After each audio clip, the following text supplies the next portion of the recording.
గుండె జబ్బులకు కోవిడ్ టీకాలతో సంబంధం లేదు. JN1 రకంపై అప్రమత్తంగా ఉండాలి. ఇదివరకే వ్యాక్సిన్ తీసుకున్న వారికి మళ్ళీ అక్కర్లేదు. ఈనాడు ఈటీవీతో ICMR మాజీ director general doctor Balram Bhargava.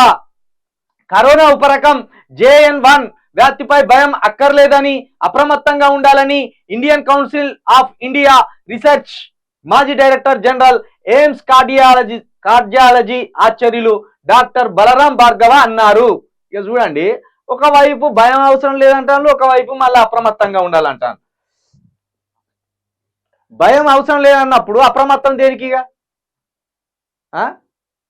ఒకవైపు అప్రమత్తంగా ఉండాలంటూనే భయం అవసరం లేదంటాను.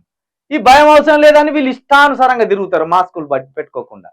కాబట్టి ఇక్కడ ఈయనొక మాట చెప్తాడు, ఇంకో దగ్గర ఇది వైద్య ఆరోగ్య మంత్రి దామోదర్ రాజ నరసింహ గారు ఆయన ఒక మాట చెప్తాను. కాబట్టి ఎట్టి పరిస్థితుల్లో మనం జాగ్రత్తగా ఉంటేనే ప్రాణాలు దక్కుతాయి. దేన్ని కూడా చిన్నగా తీసుకోవద్దు. రోగం రోగమే, వ్యాధి వ్యాధియే, వైరస్ ఇంకా అంతకంటే డేంజర్.